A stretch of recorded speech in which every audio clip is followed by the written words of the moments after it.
durant les 3 premiers mois mooy développement front-end. Développement front-end ak développement back-end dafa am différence. Développement front-end boobu lu nga mën a def sa création site web mooy site statique lay doon, c'est-à-dire que HTML CSS ak JavaScript kese ngeen di utiliser. bu fekkee ne développement front-end la, c'est-à-dire que du ngeen utiliser lenn loo xam ne si wàllum base données la wala PHP la. mais jour bi ngeen di def développement back-end moo nekk partie boo xam ne moom c'est beaucoup plus difficile si ngeen di def comme par exemple langage SQL, PHP,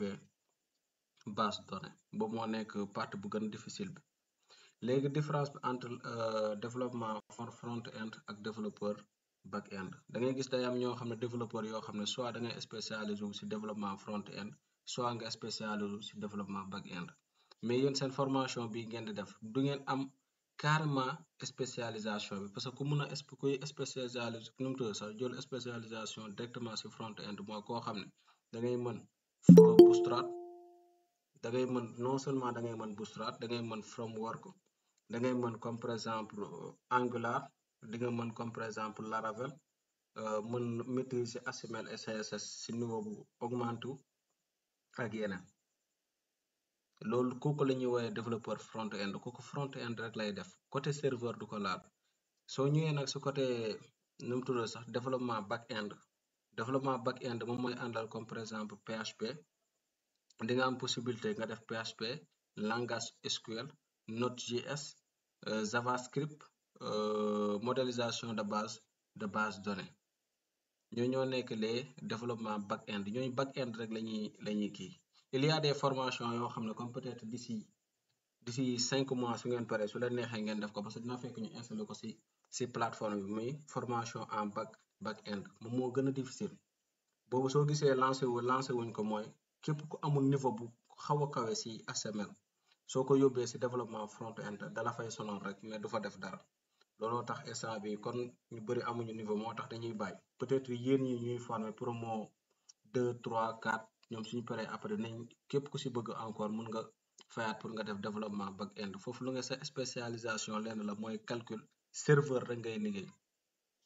les requêtes SQL serveur kese côté serveur nag moo gën a métti à cause des calculs ak leneen. c'est beaucoup plus difficile que développement front-end moom qui est la partie boo xam ne moom moo gën a facile. loolu moo nekk différence entre développeur front-end ak développeur back-end. képp ku si am question na ma ko posé.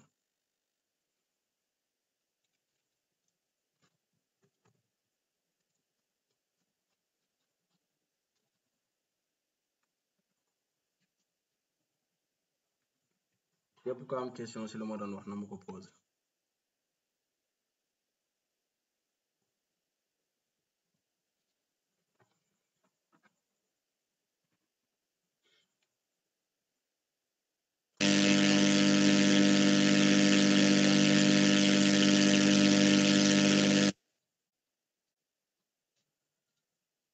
kenn amul question kon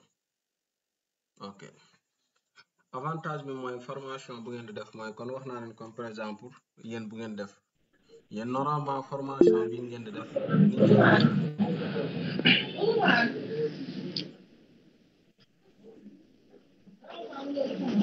Omar Konaté dama gis nga taal si micro da nga am question.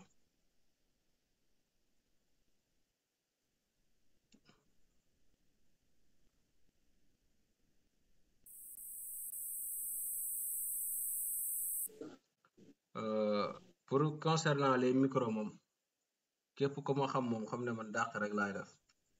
micro yi nii su ngeen ko taalee su ngeen posé seen question wàccee leen nànk ngeen fay seen micro képp kuy taal micro am du ko bàyyi noonu kooku dama koy génnee rek waaw bu ko defee après enregistrement de cours lay xool.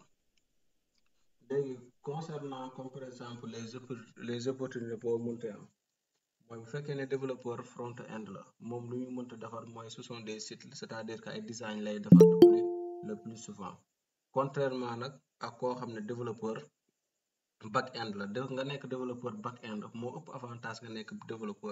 développeur front-end parce que ñu bëri léegi lu ñuy soxla gars yi mooy les développeurs yoo xam ne ce sont des développeurs back-end parce que non seulement da leen di mën a gérer seen sécurité site da leen di mën a gérer serveur bi aussi da leen di mën a gérer API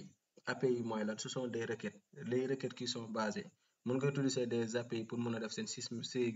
seen système de paiement en ligne moom système de paiement en ligne yi moom ngeen utiliser yéen ñëpp bu ngeen doon def seen inscription fii nii ce sont des API yoo xam ne ñoom ñooy vérifier paiement yi par Wave par Orange Money yooyu yëpp API la ñuy def mais boobu noonu formation boobu ak bu ngeen def noonu am na bokkul sax parce que boobu côté serveur la spécialement serveur rek moom moo koy def.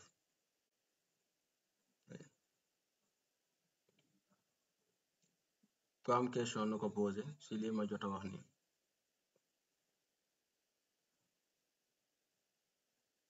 kenn amul question si wàllum formation bii muy def.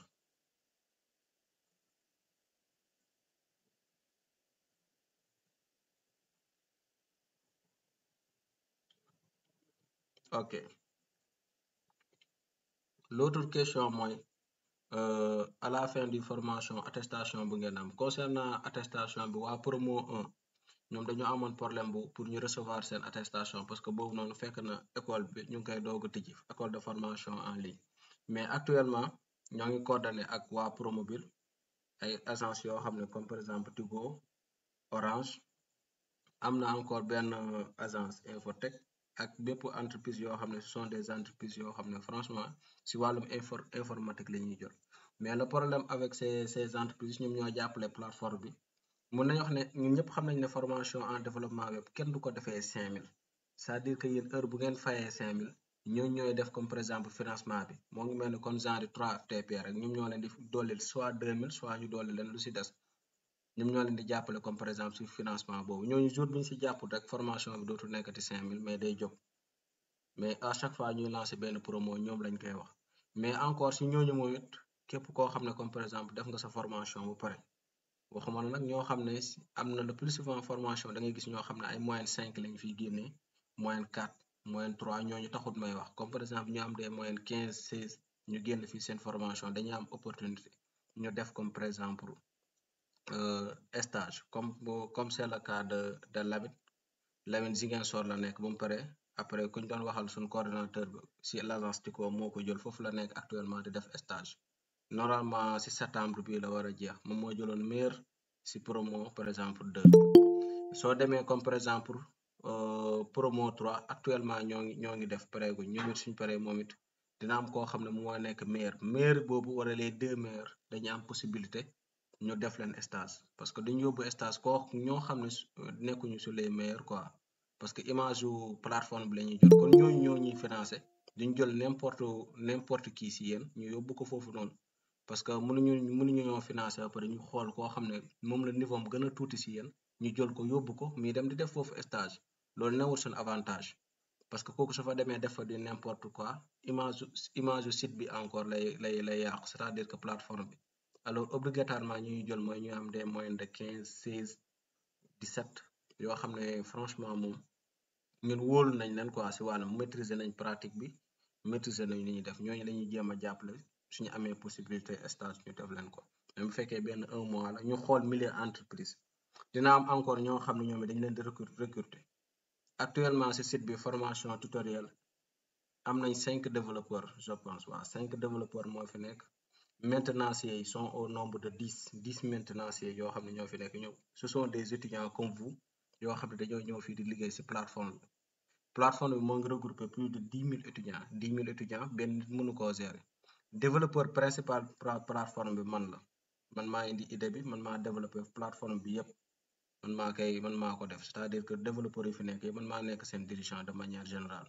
ñooñu ñëpp ce sont des maintenanciers yoo xam ne ay kii yoo xam ne dañ leen jëlaat ñuy liggéey si plateforme bi ak yeneen plateforme yoo xam ne ce sont des plateformes de formation en ligne ñoo xam ne foofu la ñuy dem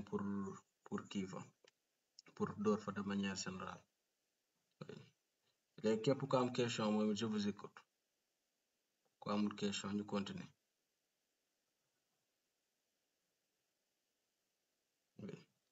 concernant aussi les évaluations di ngeen def ay devoirs di ngeen def ay TP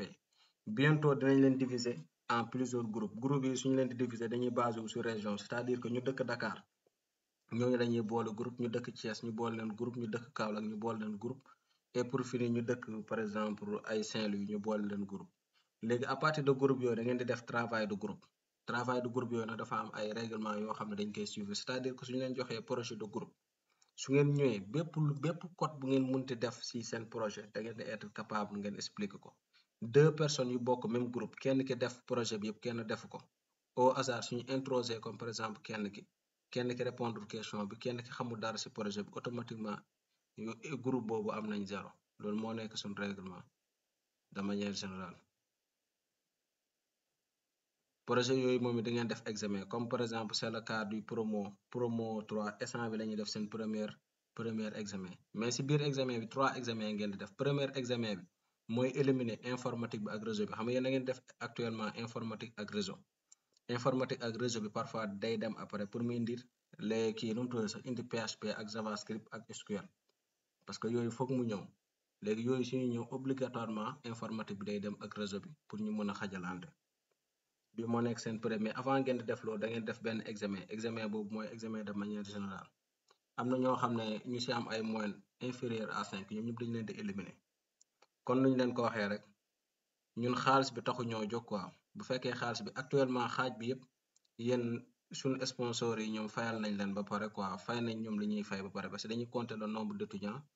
yoo xam ne inscrire nañ suñu leen envoyé liste bi après dañ leen di lu ñu leen war a mottali dañ leen koy mottali c'est-à-dire que képp koo xam ne ñun dañ la dàq amul nekkul suñu pertement te duñu wàññi dara suñu leen dàqoon ba ngeen des 5 personnes moom it kii mais encore duñ fi bàyyi koo xam ne day dem ba examen du def fii dara def ñu fii tardel rek te kooku bëggul jàng automatiquement bu weer bu dee nga def fi lu mu fiy def dañ lay génnee plateforme bi après ñeneen ñu continuer dem jàngi duñu wàññi dara de toute façon gagné nañ ba pare fay nañu ko ba pare voilà képp ko am question nañu ko na ko poser encore.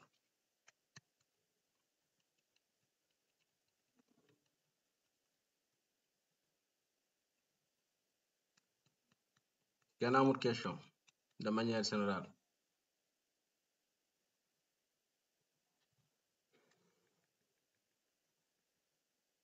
ok je pense que ne expliqué naa leen seen formation bi expliqué naa leen lépp kon mën nañ démarrer.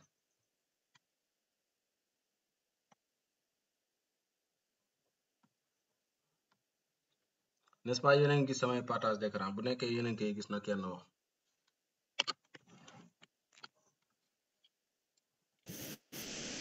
waaw c'est bon dañu koy gis. ok mën nañ démarrer kon. tout d'abord di ngeen def seen première matière de base matière bi mooy tax ngeen mën a maîtriser lépp loo xam ne développement côté front-end la muy HTML et CSS. HTML et CSS chaque jour ñaari moo la ñu boole HTML et CSS et quand on parle de HTML et CSS on fait référence HTML moo nekk comme par exemple manière de construction et CSS qui gère lan la design. HTML moom lu mun naa koo comparer comme moo ngi mel ni brique képp kuy tabax kër obligatoirement da ngaa soxla ay brique HTML nag rôle boobu lay jouer c'est-à-dire que da leen di permettre ngeen tabax ko mais mun nañoo wax ne da ngay tabax kër ba pare te doo ko peinture instant boobu nag la CSS di ñëwee CSS ban rôle lay jouer mooy da leen di permettre pour ngeen def seen décoration seen animation si ngeen peinture ko ba de telle sorte léegi si kaw loolu bépp page web bu ngeen mënta gis si àdduna dafa am benn bopp lu ñuy woowee bopp tête léegi lii may expliquer dama bëgg ngeen comprendre ko nekkuma di làkk pël langue boo xam ne yéen ñëpp yéen a ngi koy dégg moom laa nekk di leen wax dafa am benn bopp boobu la ñuy wooye la structure minimale la moo nekk structure minimale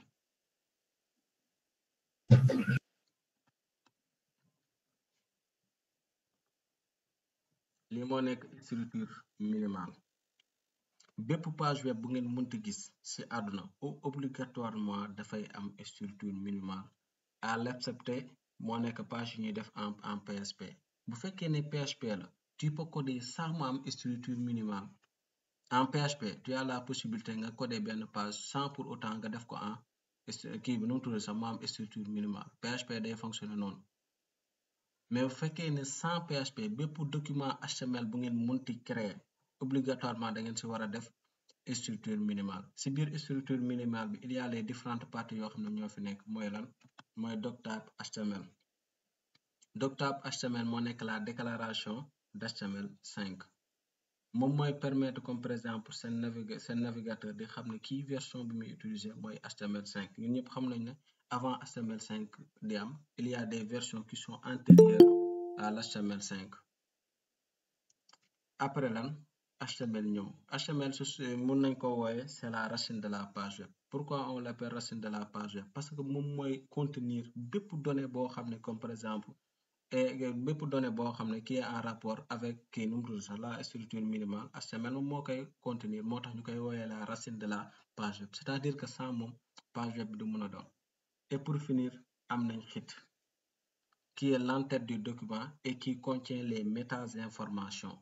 ñu ne qui est l'entête du document et qui contient les méta-informations. Quand on parle de méta-informations, on fait référence à quel? On fait référence à ces éléments. C'est-à-dire que méta charset UTF-8 et méta name vs port. Méta charset UTF-8, il facilite la navigation. Bini, il facilite la navigation. Quand on parle de faciliter la navigation, moi, parfois nga dugg ci site automatiquement site bi soo nekkee espagnol soo ñëwee mu traduire la ko en français am na beneen code soo neexee nga def langue H mais boobu parfois c'est strict mais par défaut métaname charset UTF-8 day faciliter navigation bi mais aussi day permettre loolu ñu ñëwaat encore ci deuxième bi mooy métaname vs port qui gère la responsabilité. Quand on parle de responsabilité, on fait référence à l'adaptation d'une site web par rapport au format tablette, iPhone, Android comme par exemple portable.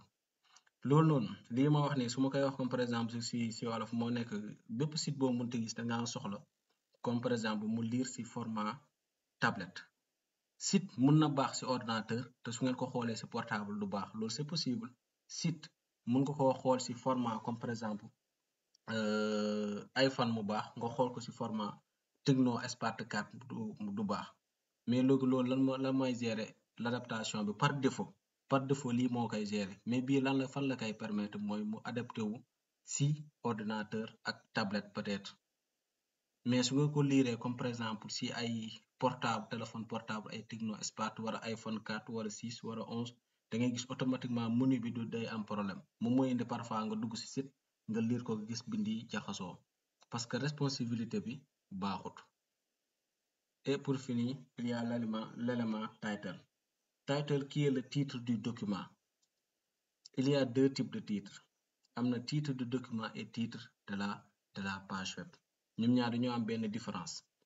Par exemple su ma ñëwee fii l'élément H1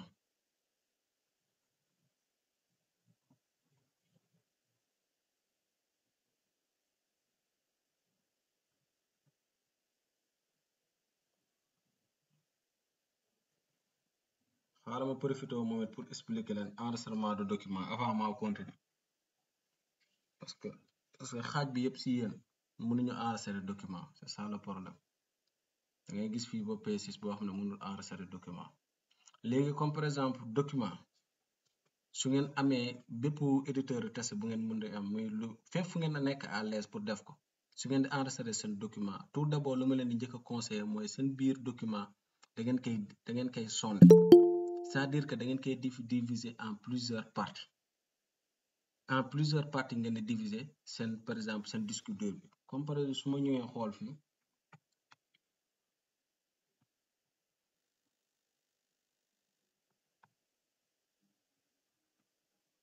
comme par exemple fii su ngeen xoolee fii nii disque dur bi dañ ko diviser en 3 parties mais yéen am ngeen possibilité pour ngeen diviser ko en 2 parties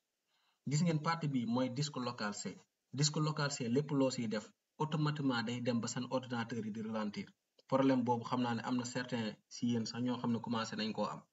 parce que xamul tax non seulement ordinateur yi ñuy joxe par exemple bu fekkee pour ñu nekk UVS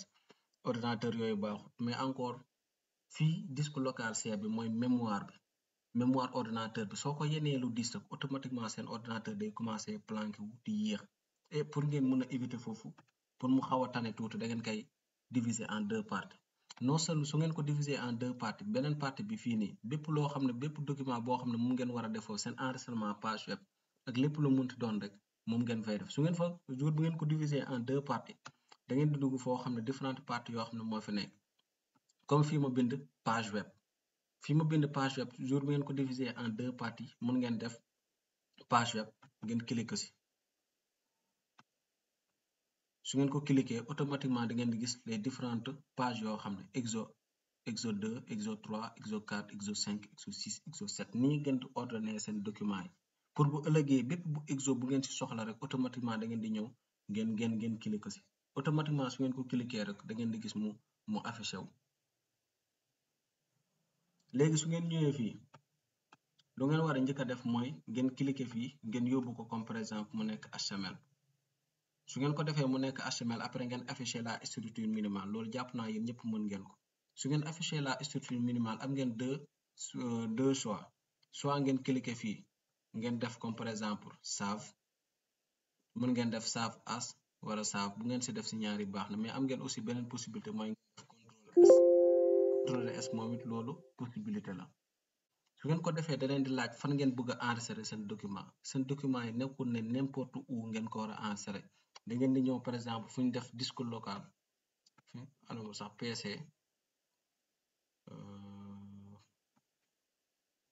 da ngeen di cliquer sur PC su ngeen cliquer sur PC ngeen wàcc ba nga gis fu mu def la seen deuxième disque dur boo xam ne newul mémoire ordinateur bi parce que fii la seen logiciel yi lépp du nekk mais du ngeen ko def mais seen deuxième disque dur bu ngeen xaaj foofu ngeen koy dugal te l'instant ngeen dugal ko fi fekk na woon ngeen créé fi woon comme par exemple fii ma tuddee ko par exemple mes page web tuddee loolu mes page web si biir mes page web bii nii si laa siy dugg tur boobu c'est identique quoi si tur boobu ma tuddee mes page web am naa possibilité comme par exemple ma dugal ko fa léegi su ma ko fa dugalee nag damay def nouveau dossier encore ma tuddee ko comme par exemple exo 1 pour wane ne lii dossier bi exo 1 moom moo fi nekk après si biir exo 1 ma dugg si après ma doog a enregistrer sama dossier mën naa koo tuddee comme par exemple sama cours 1 wala exo 1 tout dépend si yéen rek après ngeen enregistrer lii la ñuy defee enregistrement d'un document HTML j'espère que c'est clair pour tout le monde lii su ngeen ko defut parfois da ngay gis ko côté ba mu yàgg dama envoyé message na ma sama CSS baaxul lii rek moo koy indi nii la ñuy defee enregistrement document HTML ku si am question na ma ko wax avant ma continuer.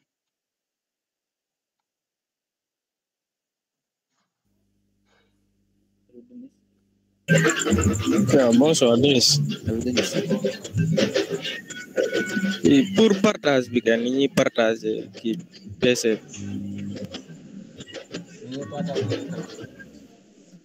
Non PC pour nga partager sa PC disque dur par 2 wala 3 parties. waaw loolu normalement seen prof informatique bi moom moo ko war a def quoi pour disque dur moom moo waroon a nekk seen cours numéro 1 parce que gis naa ko seen programme bi mais pour yéen voilà képp ku posé question na fay micro mais window X moo koy def soo cliquer si window nga def clic c'est que dama leen xam la mooy problème bi dafa am ñoo xam ne dañoo dëgër fit dama ko fi commencé def fii ñoom ma won leen yoon bi ñu dem jël seen disque dur bi partager ko du n'importe comment moo tax su ma sañoon da ngeen di bàyyi ba prof informatique bi nekk fi xam ne day partager écran bi te dina am enregistrement de cours ngeen poser question bi kooku na fay micro ngir yàlla kooku taal ko sinon ma dàq ko si biti comme par exemple ngeen partager comme par exemple moom dina partager écran mu won leen ko parce que am na ñoo xam ne maîtriser wuñ ordinateur miinuñu ko te su dès l'instant ma def ko dañuy jël seen disque dur ba xaajee ko du n'importe comment boobaa dañuy am problème seen ordinateur moo tax dama si bëgg a wax mais seen prof informatique bi dina ko def incha allah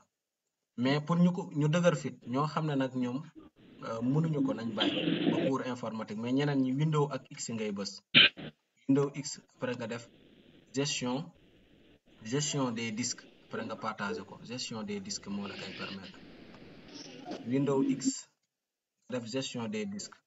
pour ko si mënut si yéen nag ñu jéem sax partager disque duram na xaar bu cours informatique prof informatique bi expliqué ko mu def ok ku am beneen question.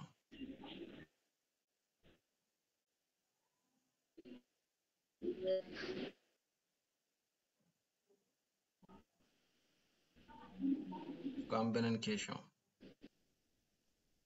ok mën nañ continuer kon am na koy taal micro du ko fay rek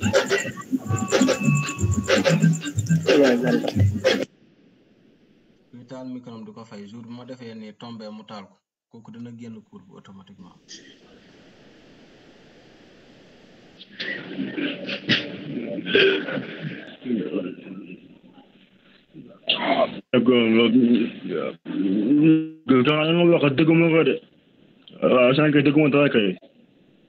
vérifier sa réseau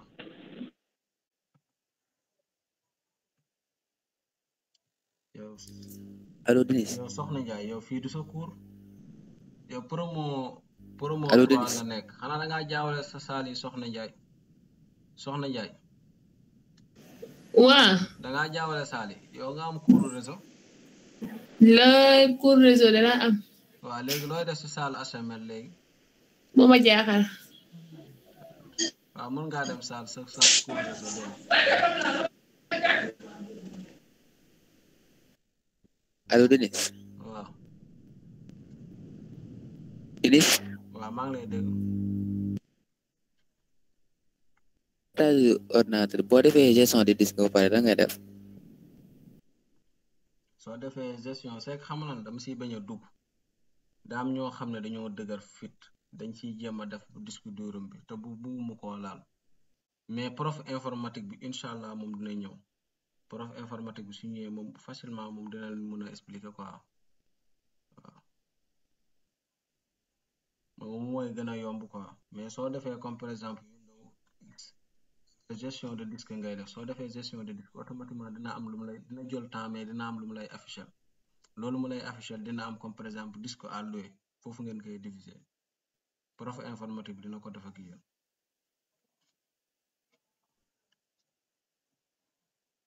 kan moo si am question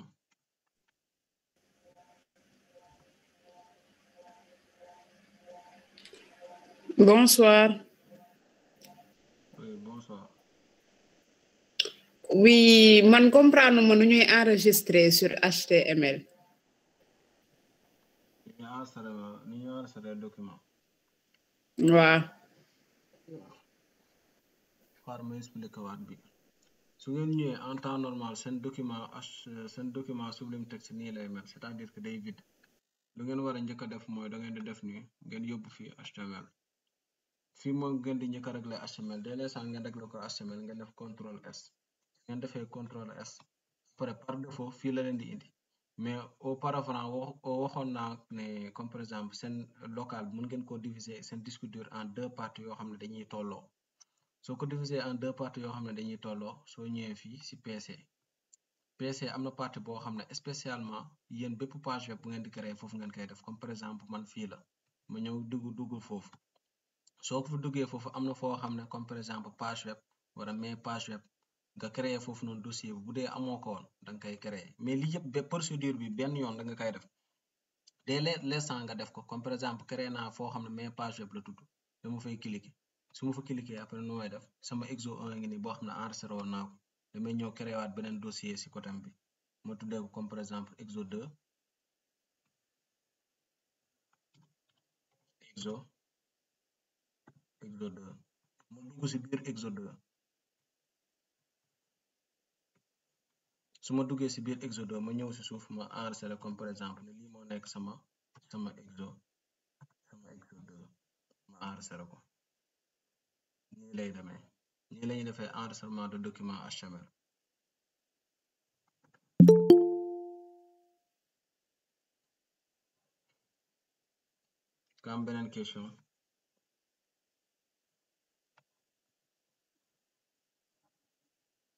ka am beneen question Denis daa mel ne nga fàtte point HTML bi nga enregistré point HTML non jaru ko bu fekkee ne comme par exemple da ngaa régler fii HTML par défaut nekk na HTML ba pare dafa am ñaar mais fekkoon réglé wu ma ko kon damay def point HTML mais instant kon fii nekk na HTML ba pare soxlawu ma di bindaat fii HTML parce que soo xoolee fi document bi nekk na point HTML soxlawu ma ko quoi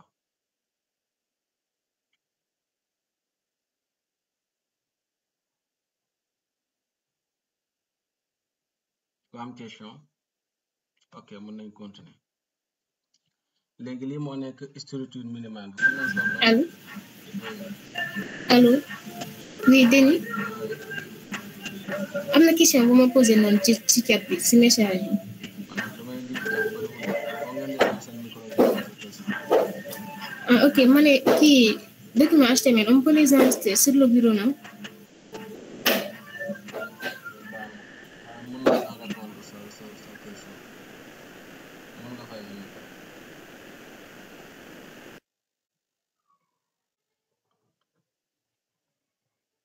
n'est-ce pas de lii moo nekk bureau léegi yéen fii nii 95% étudiants yépp fi à chaque fois question bi nga ma posé ne woon na yow rek yaa ma ko posé ñu bëree ma koy posé à savoir que ne à chaque fois ñu leen di jàngal dañ leen di jàngal ngeen enregistré seen documents yi ci biir bureau fii imaginez yow nga war a nekk comme par exemple war a def licence 1 licence 2 licence 3 ans nga jël sa bureau bi di ci enregistré ay documents loolu c'est impossible loolu newul sax loo xam ne di nga dem ba fii nii xanaa kon da nga koy xaj-xajal loolu c'est impossible HTML programme boo mënta gis programme informatique newut pour bureau xam lan moo fi nekk place am mooy les logiciels ak documents yoo xam ne comme par exemple bëggoo mu rëcc la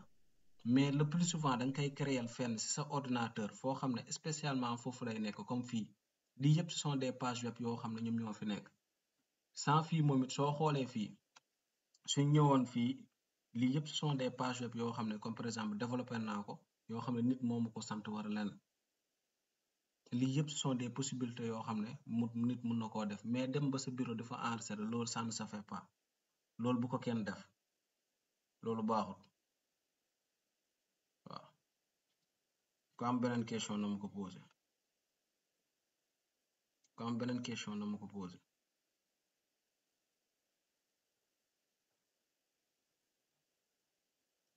ok mën nañ continuer léegi lii moo nekk par exemple fii lañ tolloon ne la structure minimale léegi ci biir structure minimale bi dafa am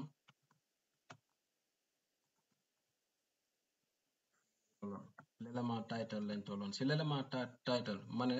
c'est le titre du document soo gisee ma ne titre du document nag lii moo nekk document HTML bi lii yëpp moo nekk document HTML mais ci foofu am na H1 qui est le titre de la page web la moo nekk page web mooy lii document HTML bi moo nekk nii su ngeen xoolee fii open to folder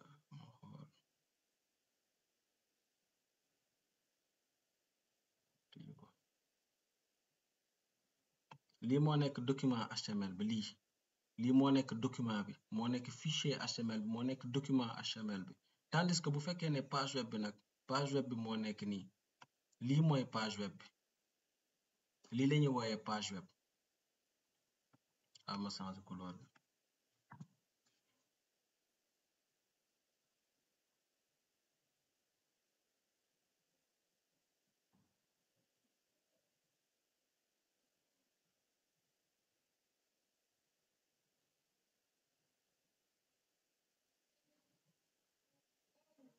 lii lépp ngeen gis fii lépp lu ngeen gis fii mu nekk en jaune xamal ne si page web bi la bokk lépp loo xam ne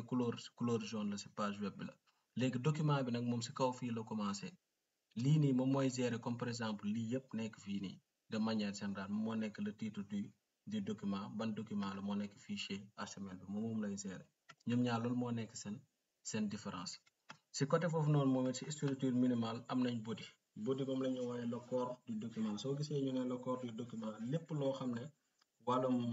information wala wàllum codage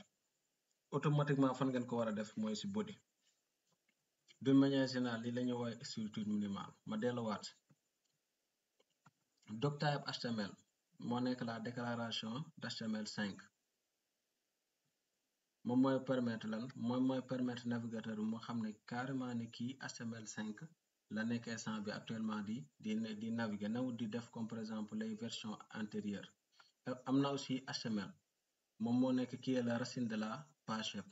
il y a aussi HIT qui est l'entête du document et qui contient les méta-informations. Quelles sont les méta-informations? Les méta-informations mooy information yu muy contenir naw nag les seules informations yi rek lay contenir mën na contenir plus que ça mën na contenir moins que ça fii si biir information yi am na yu ñëw par défaut mooy MetaChat UTF-8 qui facilite la navigation MetaChat UTF-8 qui permet de faciliter la navigation waaw beneen bi mooy MetaName VSport moom mooy permettre comme par exemple de savoir la responsabilité mooy site bi ndax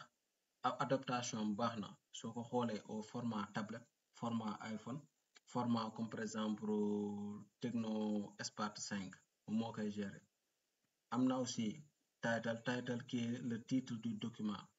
et aussi pour finir body mooy lan body c'est le corps du document yi ñoo nekk ñoom ñëpp soo leen boole ñoom la ñu woowee la structure minimale d'une page web kan moo si am question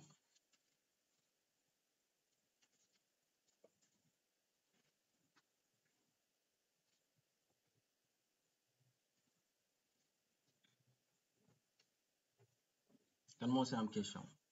ok kon mën nañ continuer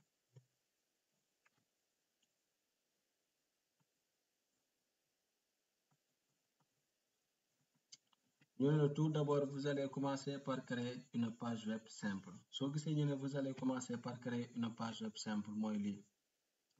ñun ñëpp xam nañ ne instant bi nii la mel léegi bu ñu def la création d'une page web simple kon alors obligatoirement da ngay ñëw diggante première body bi c'est-à-dire que balise ouvrante ak balise fermante bi lan mooy balise ouvrante ak lan mooy balise fermante balise ouvrante moo nekk balise boo xam ne non seulement mooy nekk ci devant mais aussi contenir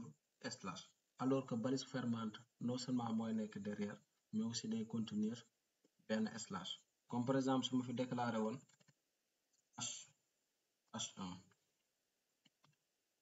H1 dafa am balise ouvrante am balise fermante balise fermante bi moo nekk bii nii nekk ci kaw bii moo nekk ci ginnaaw balise ouvrante bi mooy nekk ci kanam balise fermante bi moom mooy contenir slash balise ouvrante bi chaque jour du contenir slash te mooy nekk ci kanam mais aussi il y a ce qu'on appelle les balises orphelins les balises orphelins sont HR balise orphelin la il y a aussi BR balise orphelin la pourquoi on les appelle des balises orphelins c'est parce que ñoom suñuy ñoom chaque jour ñooy ñëw c'est-à-dire que amuñu paire ñun ñëpp xam nañ ne H1 am na paire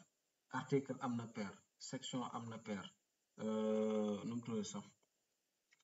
vidéo am na paire balise yu bëri am nañ paire mais balise HR ak BR ñoom ñaar ñëpp benn amul ci paire léegi HR lan lay permettre mooy il permet de tracer une ligne et BR lan lay permettre il permet de faire une saut de ligne ñoom ñaar ñoom la ñuy woowee des balises orphelins heure bu ngeen déggee ñu naan des balises orphelins rek xamal na automatiquement loolu la HR ak BR léegi H1 ñun ñëpp xam nañ ne bii moo nekk balise ouvrante bi côté bi moo nekk balise fermante bi léegi sooy bind code HTML automatiquement nga soxla H1 ñun ñëpp xam nañu mooy titre nga war a soxla daal da ngay ñëw bind ci diggante ñaari c'est-à-dire que diggante balise ouvrante bi ak balise fermante bi ngeen bind ci après ngeen def contrôle S ngeen enregistré ngeen def clic droit open browser moom moo koy tijji document bi moo nekk nii HR bi moo nekk nii lii ngeen di gis nii tere bi moom mooy HR bi moo nekk nii HR bi waaw moo am question ci lii ma def nii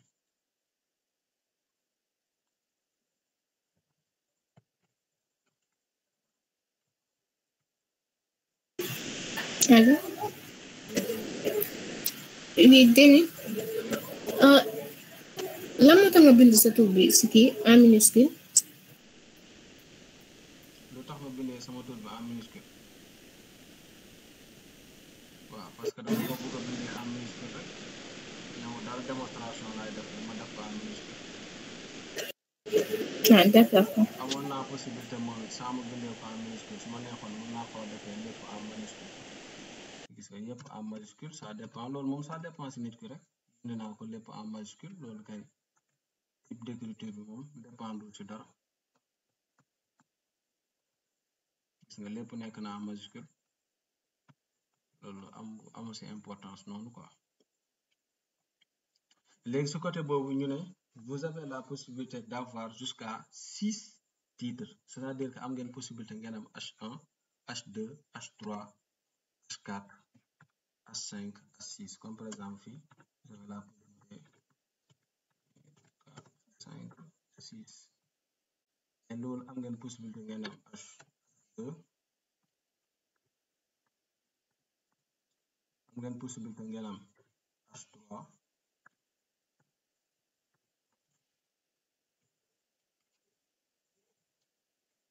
am ngeen possibilité ngeen am H4 am ngeen possibilité ngeen am H5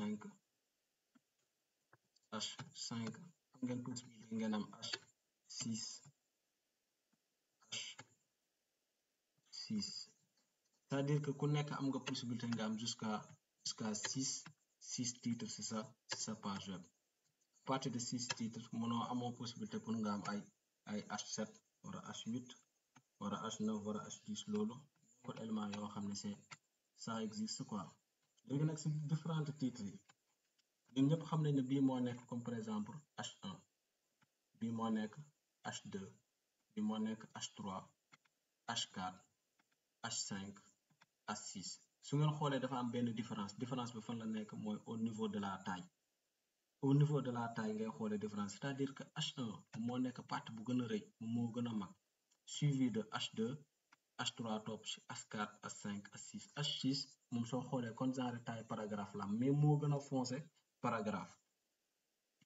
loolu moo nekk les différents titres yoo xam ne ñoom ñoo am nga la possibilité am de H1 jusqu'à H6. ci côté foofu moom it tu as la possibilité nga am des éléments qui sont des paragraphes mën nga bind comme par exemple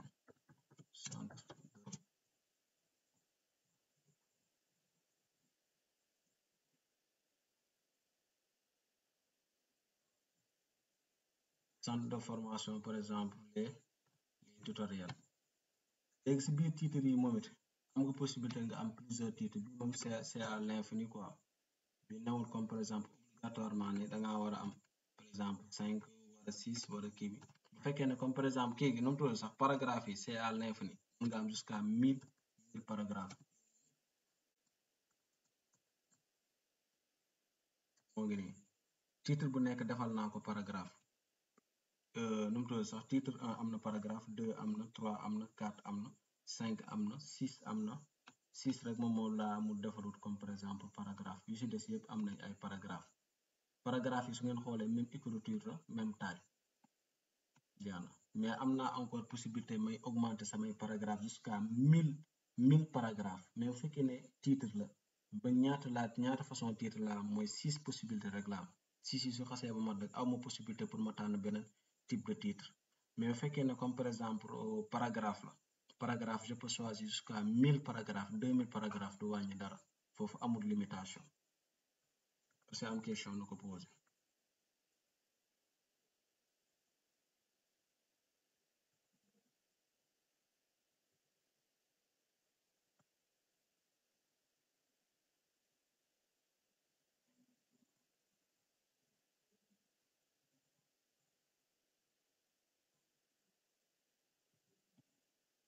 c'est am question na ko posé.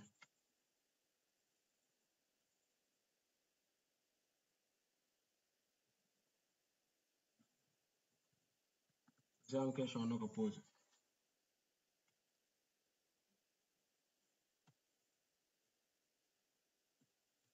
ok ci côté boobu noonu am na beneen constat bu ñu def mooy les commentaires mais am ngeen possibilité comme par exemple ngeen def commentaire ak décommenter soo gisee nag ñu naan commentaire lan mooy rôle commentaire mooy yéen en tant que développeur vous avez la possibilité ngeen travailler koo xam ne moo ngi Côte d'Ivoire wala moo ngi France wala comme entreprise nekkut loo xam ne mun nañ wax ne da ngeen fay nekk ba faw comme par exemple agence Orange page Orange buñ koy doog a créer développeur yi fa nekkoon instant daneen leen développeur yooyu ñii retraité nañu ñii dem nañ instant bi ñeneen ñoo ñëw léegi nag pour ñu mën a régler problème boobu noonu moo tax ñu créer les commentaires sont une sorte de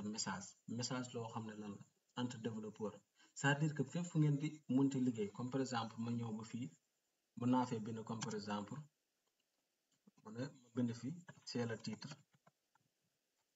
c'est le titre c'est le titre principal dès l'instant man ma def comme par exemple ñoo bind fi c'est le titre principal ban possibilité ngay am mooy à partir de instant bii nii c'est le titre principal dootu ñëwati moom la cours bi wax fii nii après nga terminer ko avec la signe inférieur moo nekk nii léegi xam bind naa fi c'est le titre principal ñu xool ndax dina feeñ ci page web bi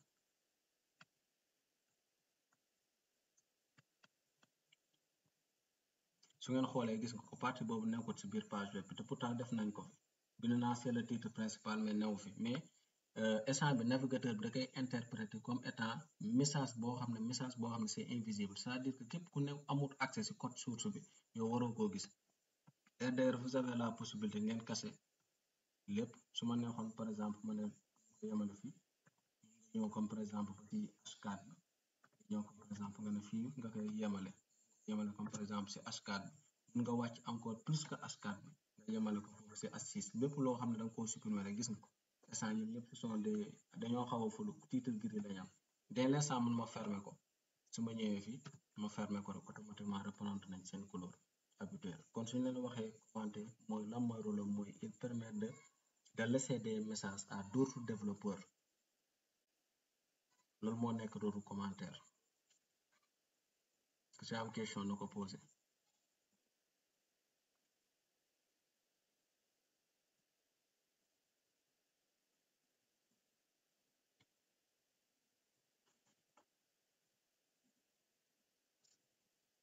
ok une introduction aux éléments HTML5 fii soo gisee ñu ne introduction aux éléments HTML5 fii on fait référence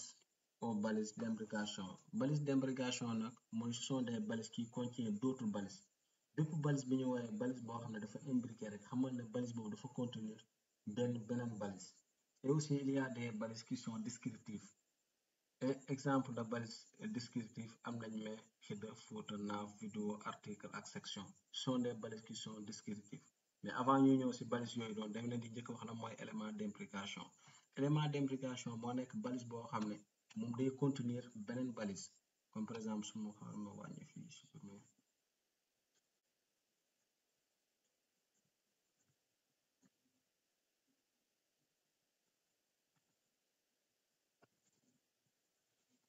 comme par exemple fii su ma ñëwee fii rek H1 bi rek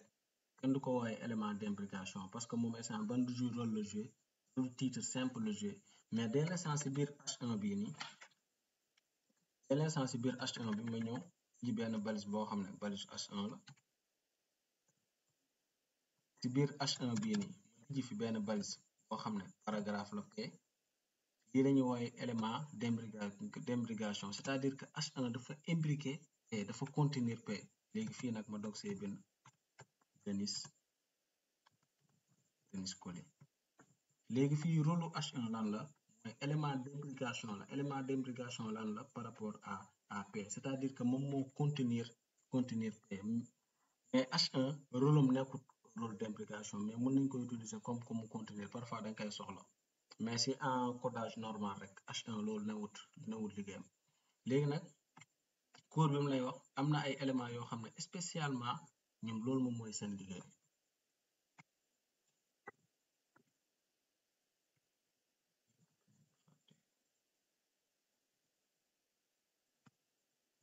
dafa am ay éléments yoo xam ne spécialement ñoom loolu moo nekk seen liggéey mooy lan en commençant par mais la mooy liggéeyam mooy il permet de rendre visible les éléments les plus importants dans une page web c'est-à-dire que page web boo gis parfois ngeen gis su ma defoon comme par exemple recherche ma ne les thèmes de l'indépendance automatiquement da ngay gis daf may indi les thèmes de l'indépendance loolu lan lañ ko codé mooy on l'a codé avec la balise mais parce que balise mais mooy permettre sooy def les recherches c'est-à-dire que sooy def les recherches automatiquement da koy faciliter day indi les mots principaux c'est-à-dire que les mots les plus importants balise mais moom moo koy permettre si côté boobu il y a header lan lay permettre il permet de construire votre en-tête moom lan lay contenir il contenir nu mu tudd sax moo nekk le menu de navigation bi lay contenir c'est-à-dire que en-tête page bi lay contenir xëy na 95% bi yëpp lu muy contenir su mooy ay logo site bi benn ak menu bi c'est-à-dire que mooy les éléments nav ak les éléments d'ancrage mooy href yooyu lay contenir c'est-à-dire que menu de navigation bi si côté foofu moom it am nañ footer mooy lan mooy c'est le pied de la page web le pied de la page web suñ koy quand on fait référence quand on parle de la pied de la page web on fait référence mooy comme par exemple structure site moo nekk nii par exemple bu fekkee ni site web a ngi nii bu fekkee ni xidda la fii la ñuy am menu de navigation par exemple menu de navigation bi moo nekk nii léegi xidda lan lay permettre moom di gérer mooy fii moo nekk partem mooy ci kaw xidda bi mun nañu wax ne fii lay contenir partie bi moo nekk partie boo xam ne xidda moom moo ko moom xidda fii mooy partem ci côté foofu noonu il y a aussi l'élément footer ñun ñëpp xam nañ ne page web dafa am du début jusqu'à la fin bu fekkee ne page web bi comme par exemple dafa wàcc fii ci suuf def ni ñu ne page web bi moo ngi ni léegi nag pied de la page web bi fii nii ci suuf fii la ñuy wooye ci suuf fii la ñuy wooye footer moo nekk nii footer fii moom fii lañ koy wooye fii moo nekk footer c'est-à-dire que le pied de la page web moom mooy nekk ci suuf ci côté boobu il y a aussi nav lan lay permettre mooy il permet de contenir des liens yan liens lay contenir c'est-à-dire que les liens nu mu tudd sax l'élément d'ancrage mooy A lii la ñu wooye l'élément d'ancrage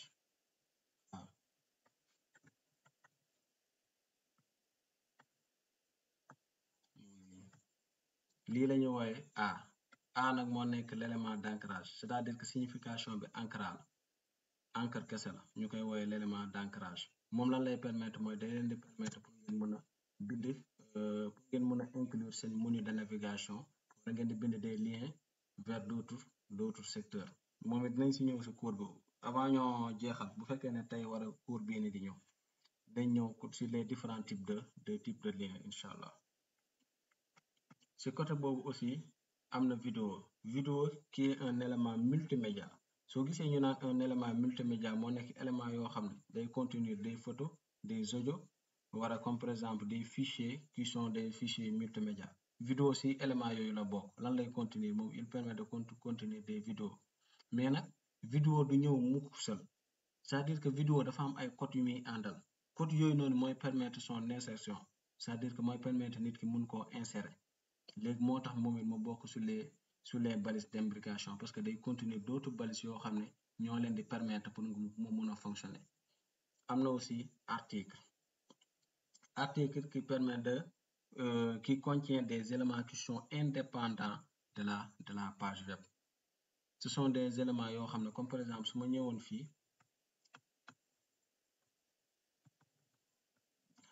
sama structure page web moo nekk nii am naa possibilité comme par exemple ma def fii benn élément fii ma def ko benn élément lii la ñuy wooye ce sont des éléments qui sont indépendants c'est-à-dire que bii nii ak bii amuñu benn dépendance article mën nga koo utiliser pour nga mun koo contenir am na aussi pour finir section moo nekk dernière partie bi section moom mooy qui permet de faire comme moom dañ lu muy permettre mooy day permettre mu wax navigateur bi ne ñii ce sont deux thèmes différents comme par exemple fii 3 4 lii chaque thème da nga ko war a contenir ci biir section lu tax nga koy contenir ci biir section c'est-à-dire que fii bu fekkee comme par exemple journal lay wax kii thèmam université lay wax kii thèmam sport lay wax kii thèmam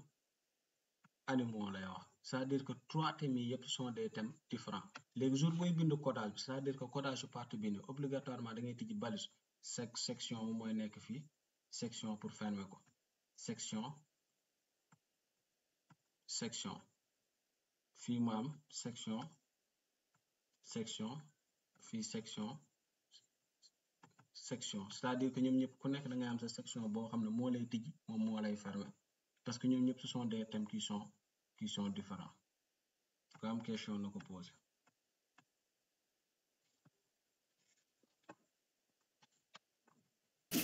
Alors Denis, Oui. concernant article section bi leen section bi koy contenir après da koy def de type inline wala inline block lay doon. Comme par exemple yow da nga koy jaawale avec l'élément div nga koy jaawale lii permettre structure bii nii section du permettre ngeen tracer structure bii wala article dañ ne la il permet de faire des éléments qui sont indépendants c'est-à-dire que ay éléments yoo xam ne kenn dépendul sa morom parfois da ngay coder benn page boo xam ne ce sont des éléments qui dépendent l'un et l'autre mais article day permettre ngeen wan ne élément bi ça ne dépend pas de l'autre mais structure bii ma wax newul ne lii moo koy coder da nga koo jaawale ak élément div section li muy permettre muy wax comme par exemple page bi def na ko kii nii lii muy coder fii journal la fi wax te journal ak université bokkuñu tem loolu lay permettre di wax comme par exemple nu mel nii mënoon nañ am encore beneen structure boo xam ne comme par exemple melul nii te mën nga see def section comme par exemple mën nañ am structure boo xam ne nii la mel nii lii dama leen jox rek ay exemple mën na doon ay paragraphe mais newul ne ay bloc la fii day am section à part kii day am section à part kii am section à part kii am section à part kii am section à part bu fekkee ne ñoom bokkuñu tem laa la mais bu fekkee ne ñoo bokku tem kon dina am benn section boobu mën nga jël benn section rek nga def ko comme par exemple bu fekkee ne bii fii moo ngi wax comme par exemple journal fii di wax journal kon benn section mooy jóge fii ñoo fermer ko fii parce que ñoom ñaar ñoo bokku tem mais bu fekkee ne kii ak kii bokkut kon section bi nekk fii nii ak section bi nekk fii duñ doon benn comme par exemple kii di wax université kii di wax documentaire kon da ngay détailler kii section mais newut question ni ñoom ñooy permettre la formation de ces blocs de permettre.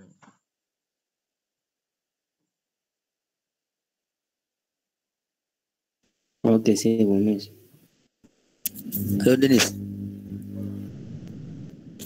mën nga ñëwaat si Fouta. maaleykum salaam sa waa kër ba tëdd nañ de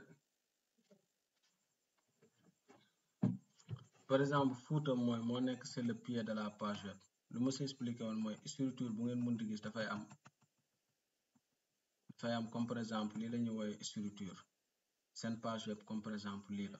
si biir page web bi chaque jour si kaw fii moom mooy contenir menu de navigation bi menu bii lay nekkee léegi si biir menu de navigation am na les éléments yoo xam ne ñooy nekk si milieu de la page web comme par exemple ñoom si milieu page web bi la ñuy nekk ñoom ñooy nekk diggante à partir de fii nii fii la ñuy nekk ñoom ba fii léegi nag dafay am loo benn élément boo xam ne moom mooy nekk suuf mooy l'élément Fouta fépp foo ko gis rek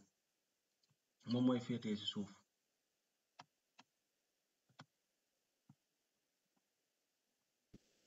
kon nekkoon est-ce que moom mooy nekk ay boo duggee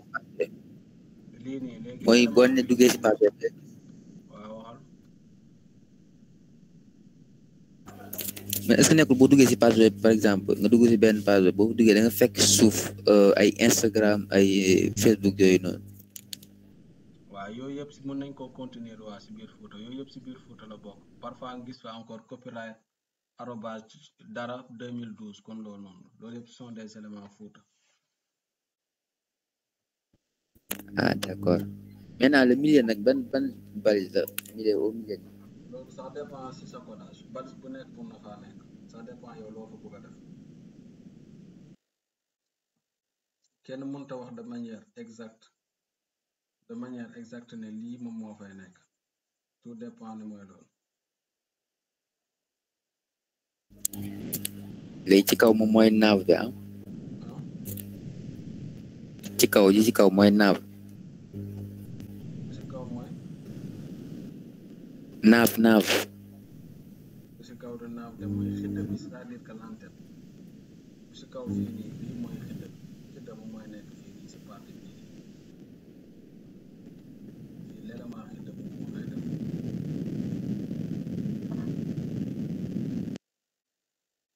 D'accord, merci.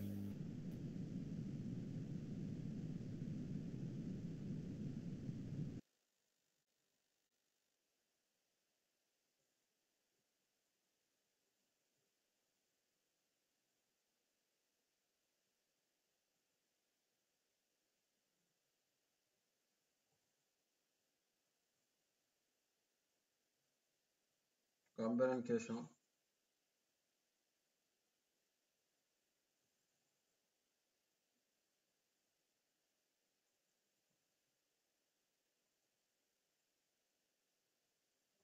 Ok.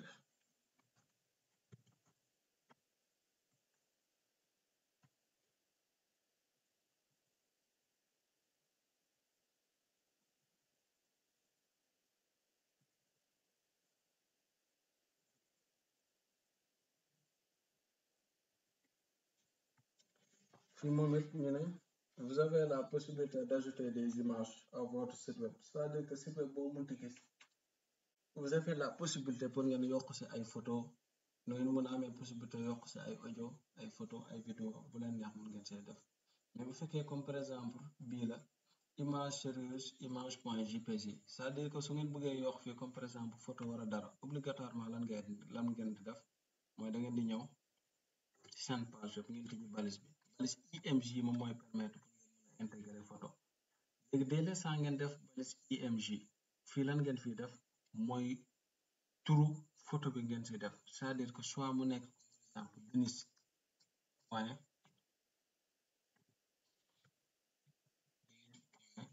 jpg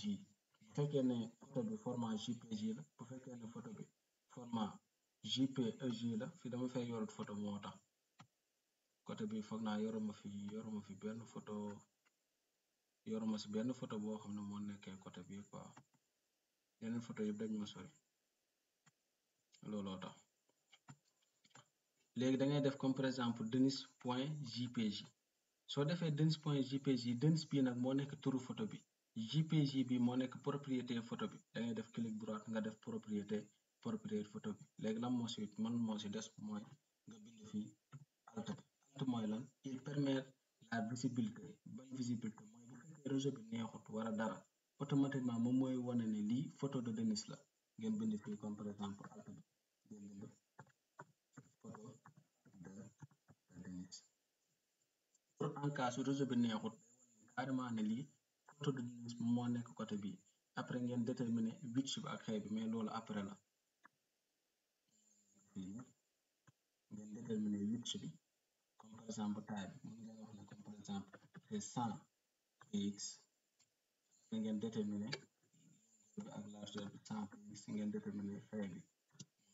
comme par exemple 100 px 100 px c'est-à-dire que wax nga ne ko longueur 100 pixels laa soxla largeur 100 px après ngeen enregistré fii dugaluma fi photo nag su ngeen ko enregistré gis ngeen moo nekk nii su ngeen xoolee photo bi ñëwut parce que dugaluma benn photo mais su ngeen xoolee lan la ci bind photo de Denis lan moo ma ko permettre mooy alt bi moom moo ma ko permettre lii mais bu fekkoon comme par exemple photo bi dafa affiché dès l'instant photo bi affiché automatiquement kon lii du ko affiché leneen lay affiché wala ma xool fii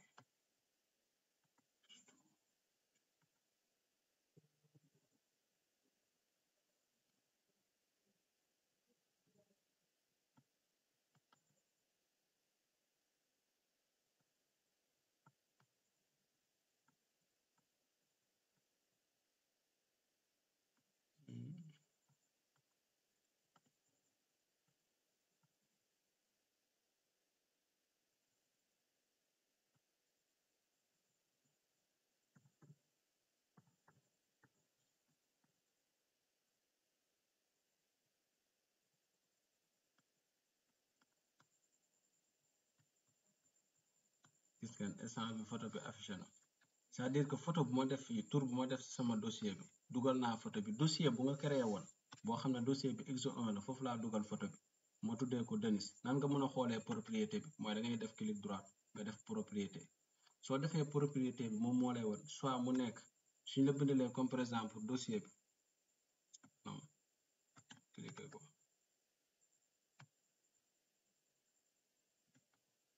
ngeen xool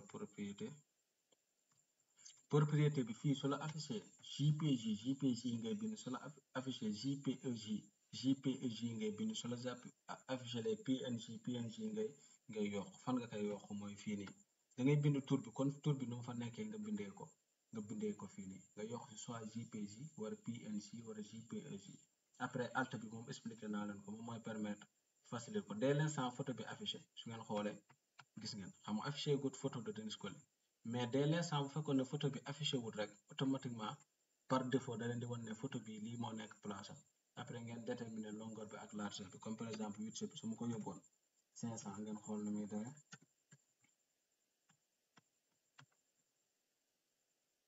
gis ngeen largeur bi automatiquement augmenté wu na moom mooy déterminer largeur bi xeeb bi moom mooy déterminer longueur su ma jëloon xeeb bi moom it ma yóbbu ko 500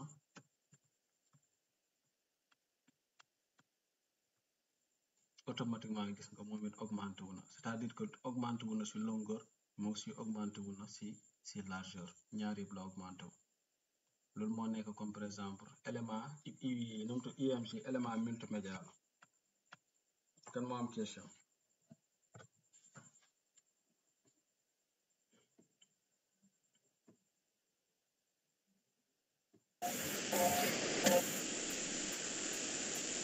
Bonsoir. Bonsoir. Ce que je ne comprends pas, c'est que li ngay def nii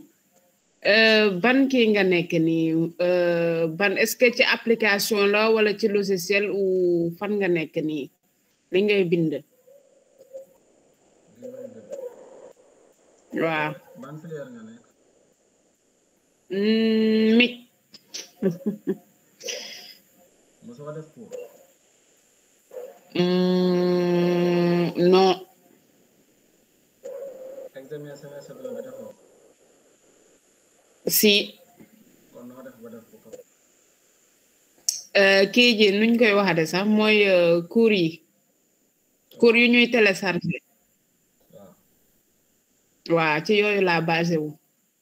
mi commencé goo leen def codage. Codage, je sais pas. xanaa doy suivre cours yi. Bon, cours yi nag mënuma ko suivre parce que awma connexion bu doy. Du coup, bu ma bëggee def sama test de connaissance ak TD yi mënuma permettre ma suivre cours yi. Donc dama koy télécharger après ma def ko ma lire leçon yi. loolu début cours bi bu may doog a débuter doon expliquer affaire yëpp est-ce que ñëwoon nga wala da ngaa tardé woon di expliquer lan mooy développement web lan mooy métier développeur web nekkoo fi woon. Non non j'étais pas là. dama amoon problème. bii moo nekk question bu nga posé dès l'instant nga posé ko rek ça montre comme par exemple yow codage xamoo si dara comme par exemple yow niveau 0 nga toll normalement man damaa jàppoon na comme yéen ñëpp fii promo bu gën a ndaw promo 9 la te semestre 1 bi passé na niveau bu gën a ndaw mooy nit ki xam na au minimum éditeur de test Sublime Text éditeur de test la Visual Studio Code éditeur de test la moo nekk éditeur de test moo nekk loo xam ne daf ñuy permettre pour ñu mun a def suñu codage am na benn vidéo bu ma envoyé woon ci biir groupe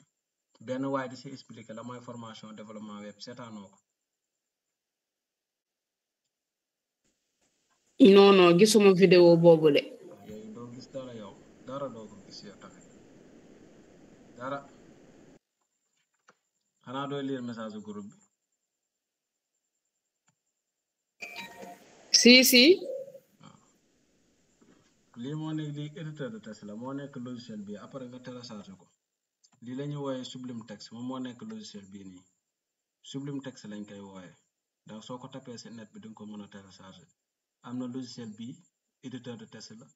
Visual Studio Code éditeur de test la bii nii nu mu tudd sax Notepad plus bii nii éditeur de test la mais bu gën a yomb mooy télécharger Sublime Text si biir net bi soo ko télécharger après cours yi day am enregistrement de cours nga koy suivre benn par benn pour nga mën a comprendre. parfois. Ok, merci. Comme beneen question.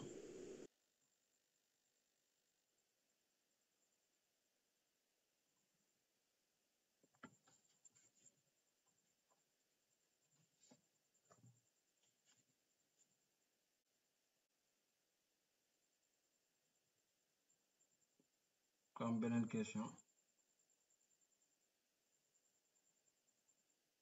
Ok. tey moo nekkoon suñ première cours HTML dama leen di expliquer quelques lu ngeen di def après avant ngeen di pare front end ak quelques pages web exemple de page web pour ñu ko fi xamut kon genre Angel yi xam naa ne xamuñu page web mosuñu koo gis am fa peut-être bëri na fi encore ay morom.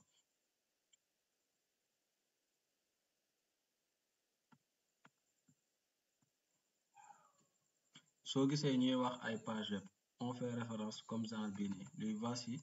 benn exemple de page web boo xam ne page espresso la page web bu simple la nawut page web boo xam ne comme débutant la mën naa ko wooye page web débutant moo nekk nii lii la ñuy wooye page web léegi yéen avant ngeen di pare formation bi normalement képp koo munti gis si yéen dina am possibilité pour mu defar genre page web yi nii bii benn page web bu simple la boo xam ne espresso la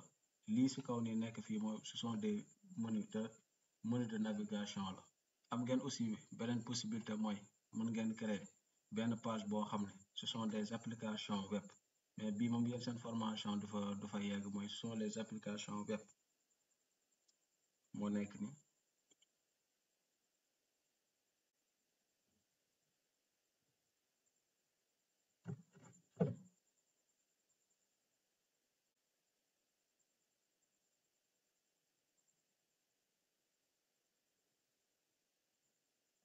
lii mën nañ ko wooyee comme genre page web la mais bii ne ëpp na sax page web kon genre application web la mën nañ ko def avec possibilité comme par exemple dañ ko inspiré bu ma ko doon defar dama ko inspiré comme par exemple sur Facebook tu as plusieurs possibilités mën nga di défiler comme par exemple nga xool que lii yëpp c'est possible d'ici comme par exemple 5 mois ngeen am possibilité pour si yéen ñoo xam ne moom kii nañ ko dinañ am possibilité pour mën koo def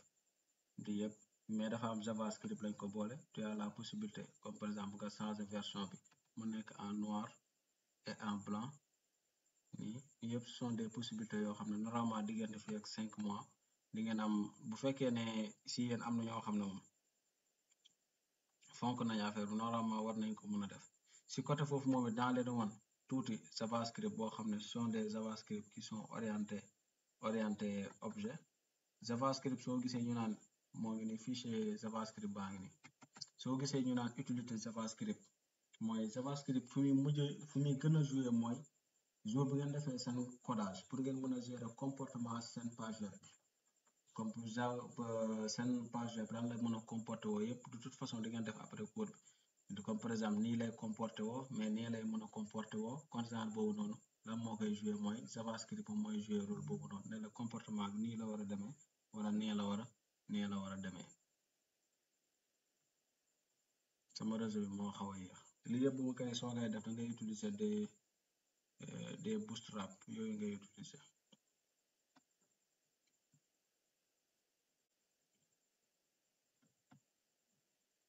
lii yëpp ce sont des comme par exemple JavaScript la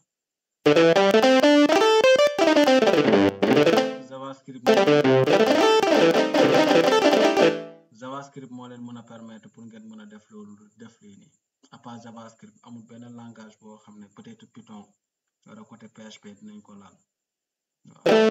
jox naa leen benn aperçu bu ndaw su loo xam ne moo nekk si wàllum développement web boo xam ne bépp développeur web boo xam ne def nga ay recherche di nga am possibilité pour nga def ko soo demee ba pare sa formation képp ku si am question na ma ko wax képp ku si am question na ma ko wax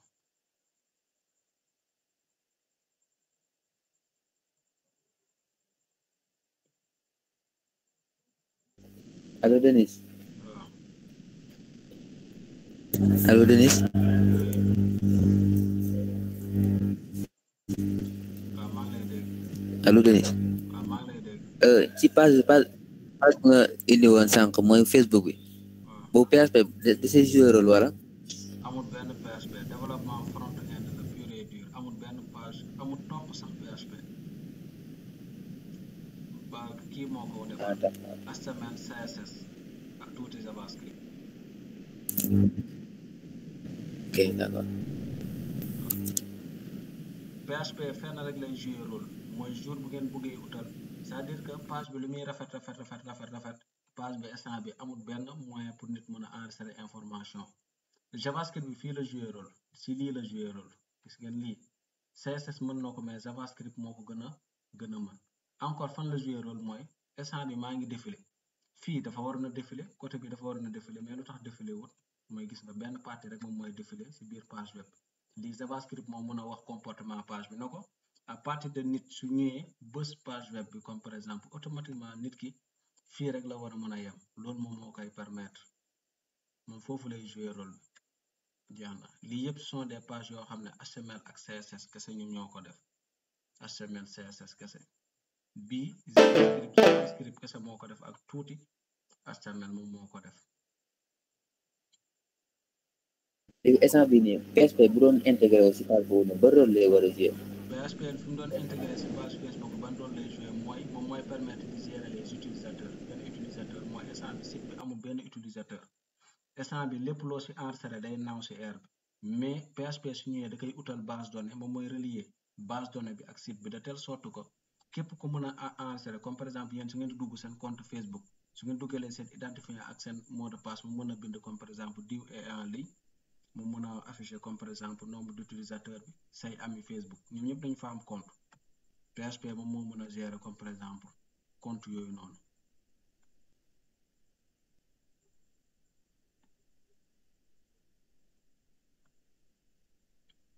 kan moo am beneen question.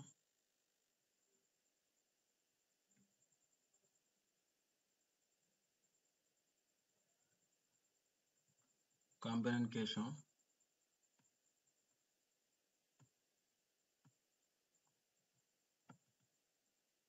ku am question.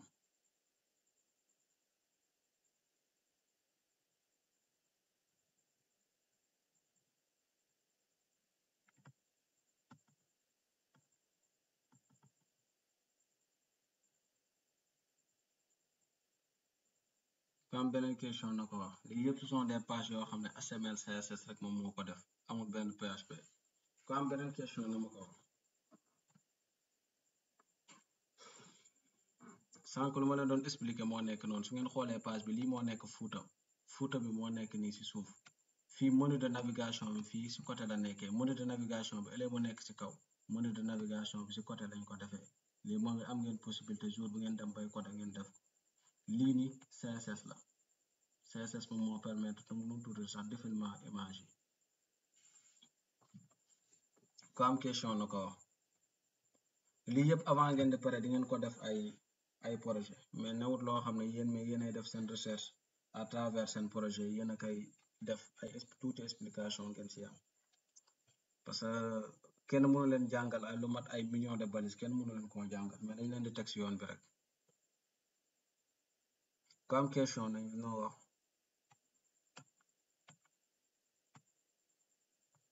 ku am question.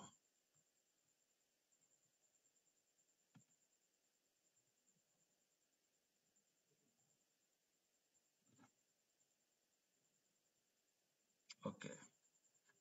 bu fekkee ne amoo leen question semaine prochaine incha allah dinañ yeggali cours bi moo nekk le cours sur HTML alors on se donne rendez-vous à la prochaine fois incha allah. Denis yaa ngi dégg Denis lii page bi ne boo koy def